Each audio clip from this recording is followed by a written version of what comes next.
दोस्तों नमस्कार। सब कुछ इतना आसान नहीं है जो नजर आ रहा है। दरअसल इस वक्त तो बहुत के राजनीतिक भविष्य दांव पर लगे हुए हैं। यह एक ऐसा चुनाव है जिस चुनाव के आश्रय आने वाले वक्त में चाहे वो हरियाणा हो, चाहे वो जम्मू कश्मीर हो, और इसके चुनाव परिणामों का असर आपको महाराष्ट्र और झारखंड में दिखाई देगा ही। यह असर तो दिल्ली और बिहार तक जाएगा। उत्तर प्रदेश भी इससे बचा नहीं रहेगा, जहां पर 10 उपचुनाव होने हैं। तो जरा कल्पना कीजिए, क्या वाकई सब कुछ इतना आसान है? एग्जिट पोल ने कह दिया हरियाणा के भीतर कांग्रेस की सत्ता बनने वाली है। जम्मू कश्मीर के भीतर नेशनल कॉन्फ्रेंस और कांग्रेस का गठबंधन या तो सरकार बनाएगा या सबसे बड़े गठबंधन के तौर पर होगा, यानी सत्ता उसी की बनेगी। इतना आसान नहीं है। इस दौर में खास तौर से जब सबको पता है कि भूपेंद्र सिंह हुड्डा का यह कहीं आखिरी चुनाव ना हो जाए।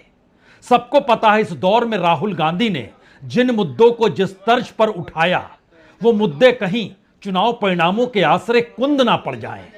सबको पता है कि इस दौर में प्रधानमंत्री नरेंद्र मोदी का राजनीतिक भविष्य भी इन्हीं चुनाव परिणामों के आश्रय झूलने तो लगा है। और सभी को पता है कि जम्मू कश्मीर में जो कुछ जिस तर्ज पर हुआ, उसमें देश के गृह मंत्री अमित शाह ने जो बिसात बिछाई, उसकी भी तो अग्नि परीक्षा है। तमाम परिस्थितियां क्या वाकई इतनी आसान नहीं है? और इन सब के बीच जो बिसात बिछ रही है, उसमें आज की तारीख में अभी के वक्त जो दावे किए जा रहे हैं, जो दावे ठोके जा रहे हैं, क्या इस आश्रय कोई कह भी सकता है कि एग्जिट पोल को आप अनदेखा क्यों करना चाहते हैं? बीजेपी के भीतर तमाम कार्यकर्ताओं को, जिनको कल मौजूद रहना है जहां पर वोटिंग सेंटर होगा, हरियाणा में खास तौर से उन्हें जानकारी दे दी गई है कि दरअसल हरियाणा में जो एग्जिट पोल है वो उस दिन का है ही नहीं। और एग्जिट पोल में कभी भी 90 सीटें जब रहती है तो एग्जिट पोल वोटों का जो अंतर होता है या जीत का जो अंतर होता है वो 10, 12, 15 सीट तक तो नहीं देता है। और सामान्य तौर पर यह माना भी जाता है कि दरअसल 5 सीट ज्यादा या 5 सीट कम। ध्यान दीजिए, सबकी नजर थी इंडिया माई एक्सिस को लेकर, लेकिन उसका अगर आप गैप देखिएगा तो तकरीबन वह 12 सीटों का है। यानी कुल 90 सीटें हैं और उसमें 18 सीट बीजेपी को मिलेगी या 30 सीट मिलेगी। कांग्रेस को 52 सीट मिलेगी या फिर वो 65 सीट मिलेगी। इतना बड़ा गैप कैसे हो सकता है? और राजनीतिक तौर पर अगर तमाम एग्जिट पोल के बीच में आप खड़े हो जाइए तो एक बात तो तय है कि 50 से 55 सीट के बीच तमाम एग्जिट पोल कह रहे हैं कांग्रेस हरियाणा में ले जाएगी। तमाम एग्जिट पोल कह रहे हैं कि जम्मू के भीतर वर्चस्व रहेगा बीजेपी का और कश्मीर के भीतर वर्चस्व रहेगा फारूक अब्दुल्ला यानी नेशनल कॉन्फ्रेंस का। लेकिन आज सवाल उससे हटकर है, क्या एग्जिट पोल की साख की भी परीक्षा कल होनी है? और जिस तर्ज पे बीजेपी अब अपने कार्यकर्ताओं के बीच में दावा ठोक रही है और उससे हटकर भूपेंद्र सिंह हुड्डा अपने मुख्यमंत्री बनने का दावा ठोक रहे हैं और उस दावे के साथ साथ वह विधायकों को भी खड़ा कर रहे हैं, यानी वो मानकर चल रहे हैं हम तो जीतेंगे और हम ही मुख्यमंत्री बनेंगे। और पहली बार हरियाणा के भीतर कौन होगा मुख्यमंत्री, इसको लेकर एमएलएज या फिर सांसद जो हरियाणा के हैं या फिर खुद भूपेंद्र सिंह हुड्डा ये कहने से अब नहीं कतरा रहे हैं कि हाईकमान तय नहीं करता है। दरअसल ये विधायक तय करते हैं और विधायक जिन नाम पे अपनी मुहर लगाता है वही नाम चला जाता है हाईकमान के पास। हाईकमान उसे बदलता नहीं है क्योंकि विधायकों की सहमति है। और इन परिस्थितियों के बीच हरियाणा में ही कुमारी शैलजा कहती है हाईकमान तय करता है, हाईकमान को ही तय करना है, इसीलिए अभी से आप जोड़ तोड़ मत लगाइए। लेकिन सवाल तो दूसरा है। सवाल यह है क्या चुनाव परिणाम और मुख्यमंत्री बनने की उम्मीदें अगर वाकई एग्जिट पोल के आश्रय है तो उसके भीतर का सच क्या है और घबराहट क्या है? क्या घबराहट वाकई पोस्टल बैलेट को लेकर है या फिर घबराहट इस बात को लेकर है कि कहीं इलेक्शन कमीशन सक्रिय तो नहीं हो गया? क्योंकि फाइनल कितनी वोटिंग हुई इसका कोई आखिरी आंकड़ा अभी तक इलेक्शन कमीशन ने जारी किया नहीं है। आखिरी आंकड़ा 67% की जानकारी दी गई, लेकिन आखिरी आंकड़ा कितने करोड़, 2 करोड़ से ज्यादा इस बार वोटर थे। लेकिन अगर आप पिछले चुनाव में चले जाइएगा, 2019 के चुनाव में, तो उस वक्त शाम के 7, साढ़े 7 बजते बजते पहला डाटा आ गया था इलेक्शन कमीशन का हरियाणा को लेकर, और दूसरा डाटा आया था रात के 9 बजे, उसी दिन जिस दिन वोटिंग हुई थी। लेकिन यहां तो वोटिंग हो चुकी है, आखिरी डाटा आया नहीं है। जम्मू कश्मीर के भीतर कितने डिप्लोमेट्स आए, किस तरीके से घूमे, सरकार ने क्या क्या दिखाया, और किन किन परिस्थितियों के बीच कैसे इस दौर में आर्टिकल 370 गायब हो गया, और कैसे एक झटके में स्टेटहुड का मुद्दा सबसे बड़ा हो गया। नेशनल कॉन्फ्रेंस भूल गई आर्टिकल 370। पीडीपी ने भी खामोशी सी बरत ली, क्योंकि सबको पता है इस दौर की परिस्थितियों में क्या वाकई जम्मू कश्मीर में सरकार बनाने के वक्त में बीजेपी की जरूरत पड़ेगी। और यह मैसेज जाना चाहिए कि बीजेपी अगर जम्मू को रिप्रेजेंट करती है तो कश्मीर में उसका रिप्रेजेंटेशन शून्य है, नहीं के बराबर है। तो फिर एक ऐसे गठबंधन की व्यवस्था हो जाए जिस आश्रय यह कहा जाए कि देखिए कश्मीर भी शामिल, जम्मू भी शामिल, यानी इधर भी पार्टी उधर की भी पार्टी, दोनों मिलकर बना रहे हैं। और ऐसे में बीजेपी से हटकर आप कोई दूसरा गठबंधन कैसे देखेंगे। आंकड़ों के लिहाज से आज चीजों को हम समझना शुरू करें, और जिन परिस्थितियों में बात आकर मुश्किल परिस्थिति बता रही है, उसमें जम्मू कश्मीर में 5 जो नॉमिनेट पर्सन होते हैं, जिनको कि सरकार बनाने में उनके वोटिंग को भी गिना जाता है, वह सरकार आकर 5 लोगों को नॉमिनेट करे या राज्यपाल के ये हक में आता है। कॉन्स्टिट्यूशनल प्रोविजन तो राज्यपाल को हक देता है, लेकिन अब सुप्रीम कोर्ट तक जाने की स्थिति में फारूक अब्दुल्ला आ चुके हैं, कह रहे हैं अगर ऐसा हुआ तो मैं सुप्रीम कोर्ट चला जाऊंगा। मैसेज क्या है? मैसेज को समझने के लिए आज एक एक परत को हम आपके सामने खोलते चलते हैं। सबसे पहले बात तो महाराष्ट्र की। महाराष्ट्र की इसलिए क्योंकि संजय राउत महाराष्ट्र में बैठकर यह अंदेशा जता रहे हैं कहीं खेल ना हो जाए, और पोस्टल बैलेट का खेल बहुत बड़ा होता है। तो क्या उसकी आहट उन्हें महाराष्ट्र में भी सुनाई देने लगी? हालांकि वो कह रहे हैं तमाम जगहों पर बीजेपी हारेगी, लेकिन फिर यह सवाल क्यों है? उन्हीं की बात से आज बात को शुरू किया जाए।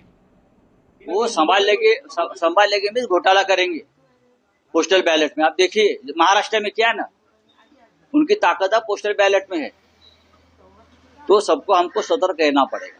हरियाणा बीजेपी हार गई, जम्मू कश्मीर बीजेपी हार गई, महाराष्ट्र बीजेपी हार रही, और झारखंड भी बीजेपी हार रही। ये घबराहट और ये अंदेशा क्यों हो चला है? क्या इस दौर में इलेक्शन कमीशन से पूरा भरोसा तमाम पॉलिटिकल पार्टीज का डिगा हुआ है, या कल जो चुनाव परिणाम आएंगे उसको लेकर भी सवाल हर तरीके से उठने वाले हैं? आइए एक एक पन्ने को खोले, और 2 ही तो बड़े पन्ने हैं, एक हरियाणा का पन्ना और एक जम्मू कश्मीर का पन्ना है। जम्मू कश्मीर में सबसे बड़ा पेंच तो यह है, क्या वाकई राज्यपाल अगर 5 विधायकों को नॉमिनेट करते हैं तो 95 की संख्या हो जाती है, और 95 की संख्या का मतलब यह है कि बहुमत के लिए 48 विधायक चाहिए। कश्मीर के भीतर 47 और जम्मू के भीतर 43 विधायक चुनने की स्थिति में परिसीमन के बाद यह तय हुआ। 47 की 47 सीटें नेशनल कॉन्फ्रेंस जीत नहीं सकती है। सामने राशिद इंजीनियर के अपने 5-6 निर्दलीय उम्मीदवारों की मौजूदगी भी भारी है, सज्जाद लोन की 1-2 सीट को लेकर मौजूदगी भारी है, और इन सब के साथ पीडीपी भी 6-7 सीटों को लेकर अपनी मौजूदगी तो दिखा रही है। तो पहला मैसेज तो यही है कि दरअसल अगर नेशनल कॉन्फ्रेंस जीतेगी भी तो वो 25 से 30 सीट के बीच जीत पाएगी, उससे ज्यादा नहीं जीत पाएगी। और इसके ठीक दूसरे अक्ष में आइए, जम्मू के भीतर वर्चस्व की लड़ाई बीजेपी और कांग्रेस के साथ है। कांग्रेस अपने बूते नहीं लड़ रही है, वो नेशनल कॉन्फ्रेंस के साथ गठबंधन कर चुकी है। तो जम्मू के भीतर यह सवाल है, क्या वाकई नेशनल कॉन्फ्रेंस के साथ खड़ी कांग्रेस को वोट दिया जाता या नहीं दिया जाता? और इन सवालों ने उलझा भी दिया, यानी जो लोकप्रियता राहुल गांधी ने बनाई वो नेशनल कॉन्फ्रेंस के साथ जम्मू के इलाके में चुनाव लड़ने पर उसकी तादाद जितनी जीत की होनी चाहिए, क्या वो नहीं हो पा रही है? और बीजेपी अपने तौर पर कह रही है कि हम 30 से 35 सीट जीत जाएंगे। और अगर 30 से 35 सीट जीत रहे हैं तो देखिए, हंग असेंबली के साथ एक नई परिस्थिति बनती है।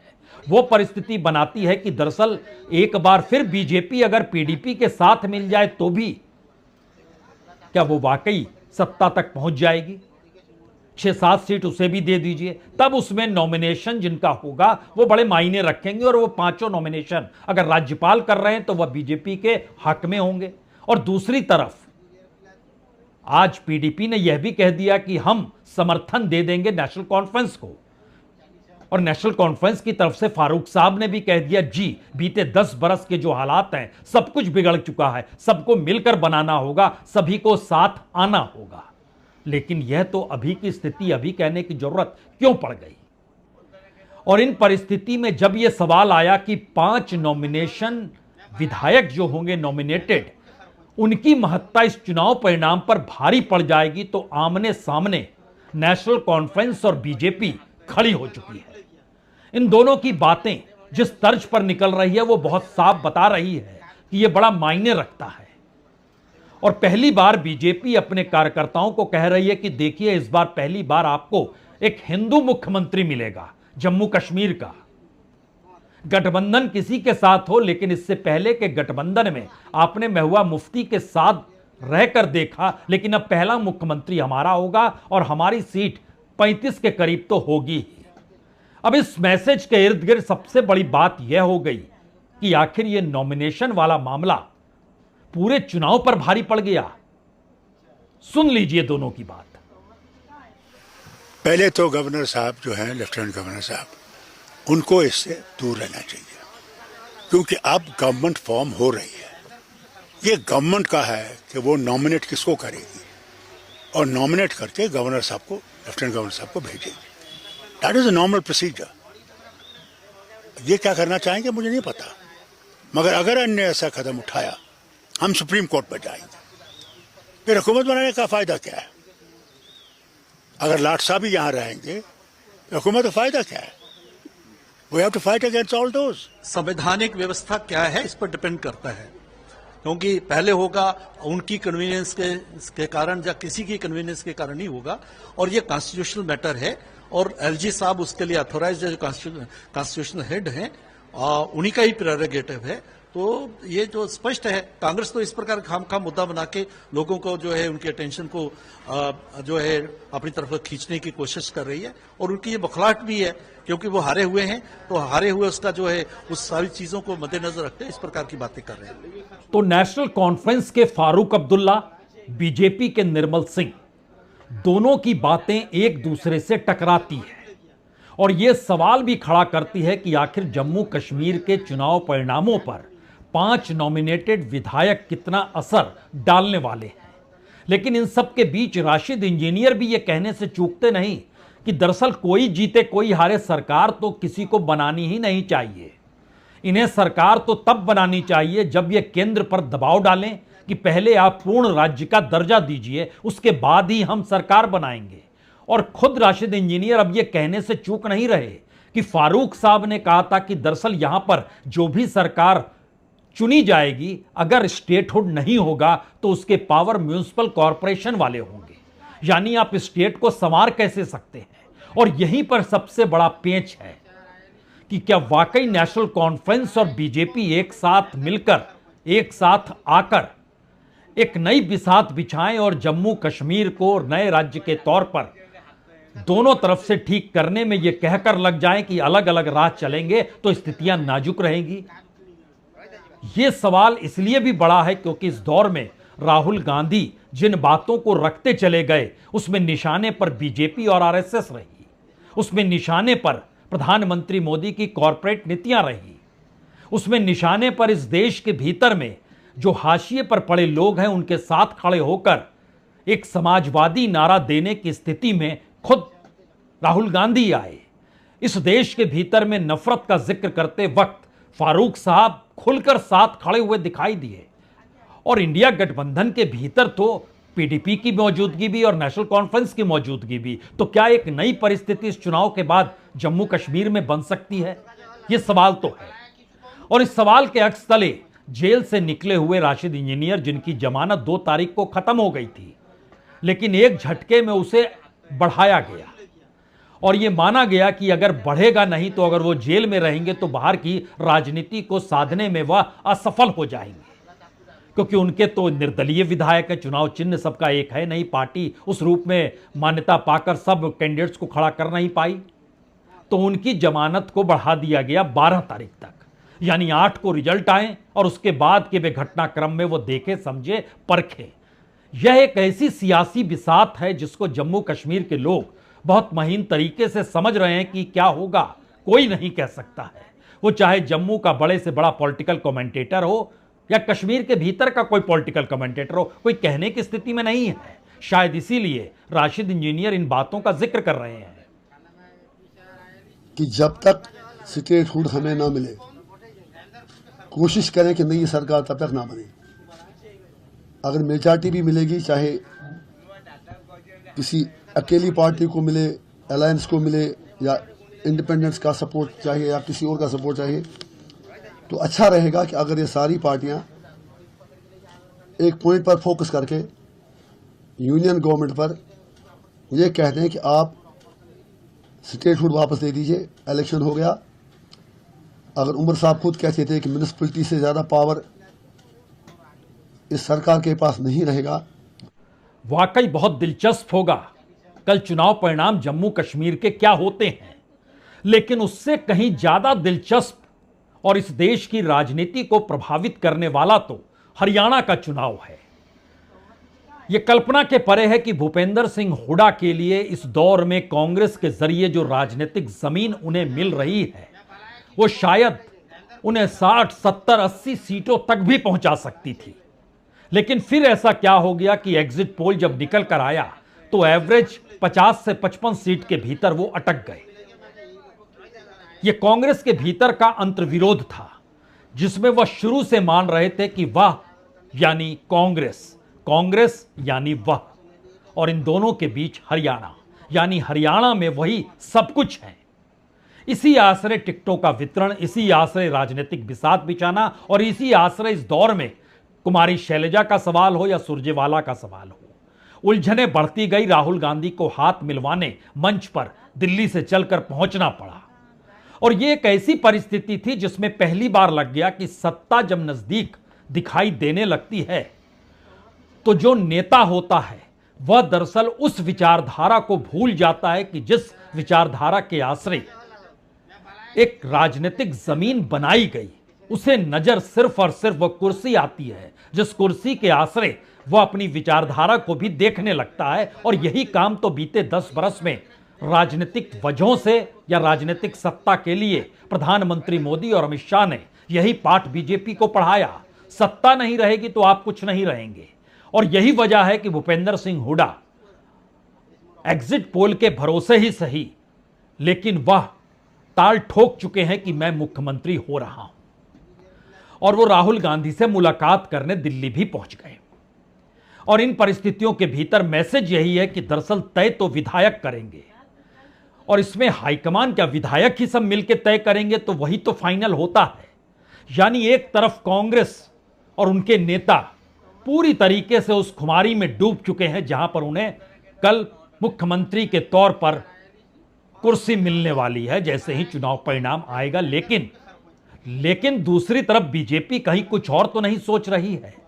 तो एक बिसात यह है कि हमें मुख्यमंत्री होना है, और इसीलिए क्या कुछ कहा जा रहा है, कैसे कहा जा रहा है, अपने विधायकों से कैसे बुलवाया जा रहा है, खुद को जननेता बनाने में कोई कोताही बरती नहीं जा रही है। जयप्रकाश कांग्रेस के सांसद हैं, इनके बेटे इस बार विधानसभा का चुनाव लड़े।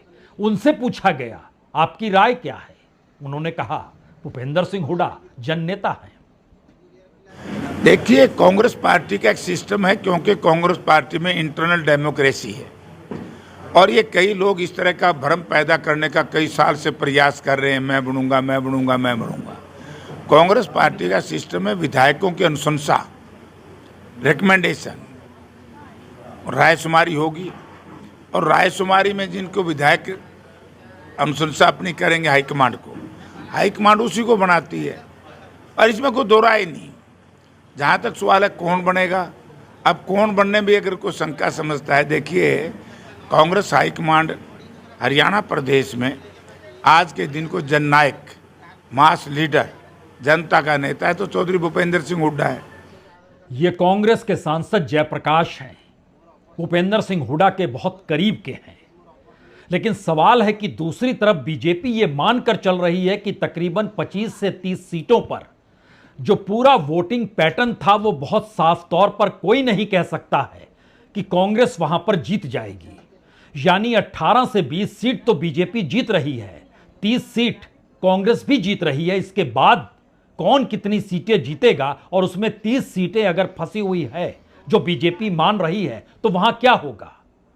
और बीजेपी के कार्यकर्ताओं को यह संदेश भी है कि दरअसल एग्जिट पोल जिन लोगों से बातचीत करता है वो उस दिन जब वोट देने के बाद बातचीत करने की स्थिति में संभव ही नहीं है कि उससे बातचीत की गई हो, क्योंकि वह खुद जो लोग वोट डाल रहे थे उन्होंने अपनी प्रतिक्रिया कहीं नहीं दी।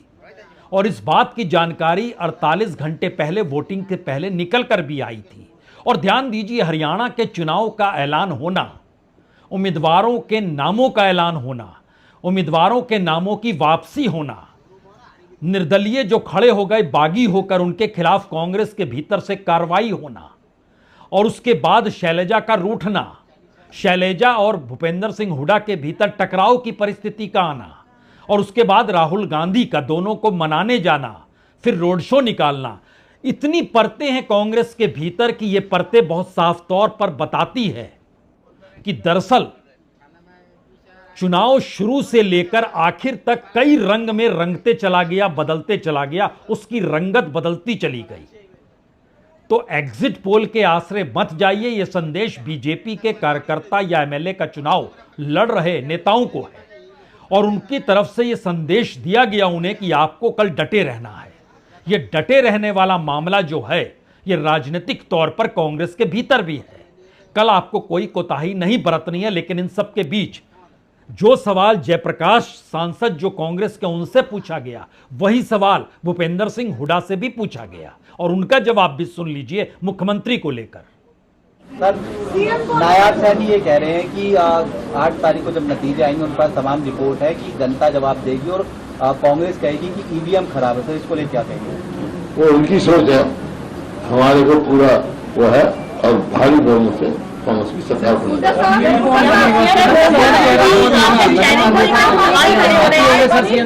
मुख्यमंत्री कौन होगा? मुख्यमंत्री को लेकर बड़ा सवाल है। कोई सवाल नहीं है, कांग्रेस में कोई सवाल नहीं होता। मुख्यमंत्री का सवाल ये है कि विधायकों के मत जाने जाएंगे और हाईकमांड फैसला करेगी। जिसको फैसला होगा सबको मान्य होगा।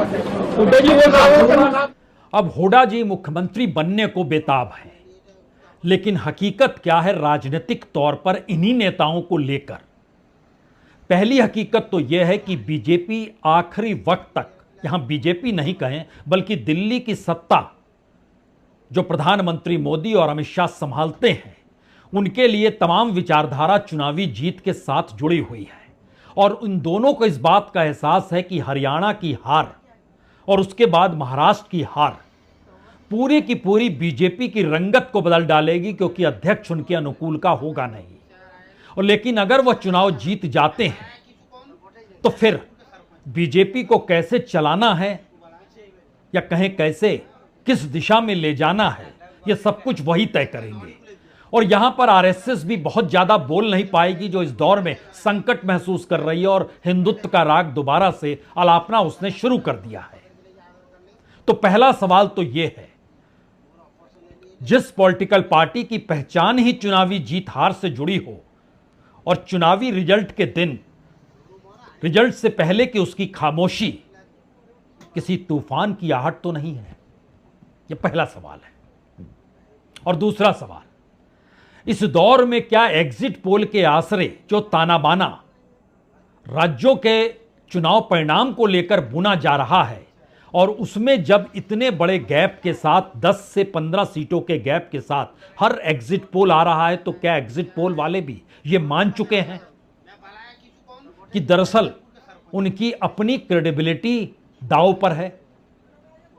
क्योंकि जब चुनाव छत्तीसगढ़ में हुए, मध्य प्रदेश में हुए, राजस्थान में हुए, तेलंगाना में हुए, वहां के एग्जिट पोल डगमगाते हुए तो दिखाई दिए, खुलकर डगमगाए। राजस्थान और छत्तीसगढ़ तो खास तौर से, मध्य प्रदेश भी आप कह सकते हैं। और मध्य प्रदेश को देकर राहुल गांधी ने कहा भी था वहां अंडर करंट कांग्रेस के लिए है, लेकिन स्थितियां बदल गई एक झटके में जब चुनाव परिणाम सामने आए। तो क्या दूसरा सवाल एग्जिट पोल के तौर तरीकों को लेकर है, या इस दौर में नेता तो छोड़ दीजिए, जनता भी इस हकीकत से वाकिफ हो चुकी है कि वह अपनी धड़कनों को एग्जिट पोल करने वालों को सुनने दे या ना दे? तो दूसरी परीक्षा उसकी भी है। तो सत्ता की परीक्षा है, एग्जिट पोल करने वालों की परीक्षा है, और तीसरी परीक्षा इस दौर में शायद लोकतंत्र की है, डेमोक्रेसी की है।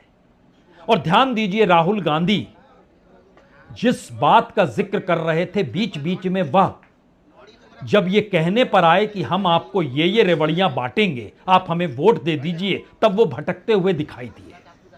जब तक वो जिक्र संविधान का करते हैं, हाशिए पर पड़े तबके को मुख्यधारा में लाकर उनको उनके अधिकार सौंपने का जिक्र करते हैं, तब ये बात आती है कि दरअसल ये राजनीति कितनी सड़गल चुकी है और इसके समानांतर एक व्यक्ति लड़ाई लड़ रहा है। लेकिन अगर राहुल गांधी उन्हीं रेवड़ियों का जिक्र करके वोट मांगते हैं तो स्थितियां अनुकूल लगती नहीं, और शायद यह चुनाव इसीलिए इतना महत्वपूर्ण हो चला है कि फिर अगर चुनाव हार गए तो उनकी बातों को लेकर भी कौन कितना गंभीर होगा। इस सवाल पर चर्चा कल की जाएगी, जरूर की जाएगी, क्योंकि यह देश एक विकल्प देख रहा है। यह देश चाह रहा है कि वह अंगड़ाई ले, परिस्थितियां बदले, और इन बदलती हुई परिस्थितियों के बीच में मौजूदा सत्ता खड़ी है, कोई इससे आंख मूंद नहीं सकता है। और शायद यही वो वजह है कि आज की शाम और कल की सुबह बड़ा फर्क होगा। इंतजार तो कीजिए, बहुत कम वक्त है। बहुत बहुत शुक्रिया, बहुत बहुत शुक्रिया।